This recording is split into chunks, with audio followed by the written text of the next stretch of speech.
ரீசெண்டா கோவையில நடந்த 10 வயது சிறுமி பாலியல் படுகொலை பத்தி திருச்சி கார்த்திக் டிவிகேன்னு சொல்லக்கூடிய இன்ஸ்டாகிராம் ஐடியில இருந்து திரு கார்த்திக் அவர்கள் வந்து ஒரு வீடியோ ஒன்று வெளியிட்டு இருந்தாரு. அதுல கீழே வந்து போலிங் செக்ஷன் 2 கொடுத்திருந்தாரு. அந்த போலிங் செக்ஷன்ல முதல்ல வந்து என்ன பொசிஷன் கொடுத்திருந்தாருன்னா, இந்த பிரச்சனைக்கு காரணம் இந்த பொண்ணு இந்த மாதிரி ஆனதுக்கான காரணம் அவங்க அம்மாவா இல்லனா திரு சிஎம் விஜயா அப்படின்னு சொல்லி கேட்டிருந்தாரு. அதுக்கு வந்து 84% பேர் இதுக்கு அவங்க அம்மா தான் காரணம் அப்படின்னு சொல்லி போலிங் செக்ஷன்ல போட்டிருக்காங்க. நீங்க கொஞ்சம் யோசிச்சு பாருங்க.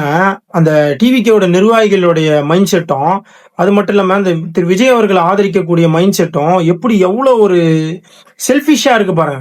தன்னுடைய தலைவன் மட்டும்தான் வந்து உயர்ந்தவன் அப்படின்னு காட்டணுன்றதுக்காக மட்டுமே அவங்க வந்து இன்ஸ்டாகிராம்லயோ யூடியூப்லயோ சோசியல் மீடியால பணிபுரிஞ்சிட்டு இருக்காங்க. இது கூட எனக்கு வந்து அந்த அளவுக்கு பாதிக்கல. இதோட கொடூரமா ஒருத்தன் ஒரு கீழே கமெண்ட் போட்டிருந்தான். ஒரு புறம்போக்கு மெசேஜ் பண்ணிருக்கான், கமெண்ட் போட்டிருக்கான். என்னன்னு போட்டிருக்கான்னா, சாக்லேட்டுக்கு ஆசைப்பட்டு போய் படுத்தா அதுக்கு விஜய் காரணமா அப்படின்னு சொல்லி ஒரு பண்ணாட மெசேஜ் போட்டிருக்கான் அந்த கமெண்ட்ல.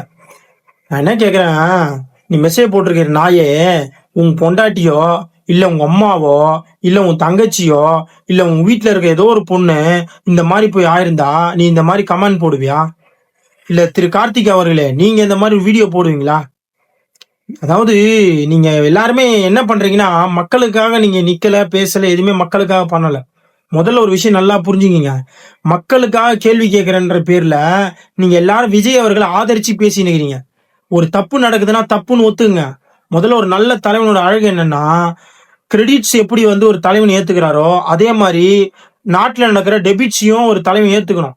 தப்பையும் ஏத்துக்கணும், கரெக்டையும் ஏத்துக்கணும். அவன் தான் ஒரு நல்ல தலைவன். வெறும் கரெக்டை மட்டும் ஏத்து தாம் பேர்ல போட்டுக்கின்னு கெட்டது வந்து அது திமுக மேலேயும் அண்ணா திமுக மேலேயும் மக்கள் மேலேயும் போட்டு போக கூடாது. அவன் சரியான தலைவன் கிடையாது.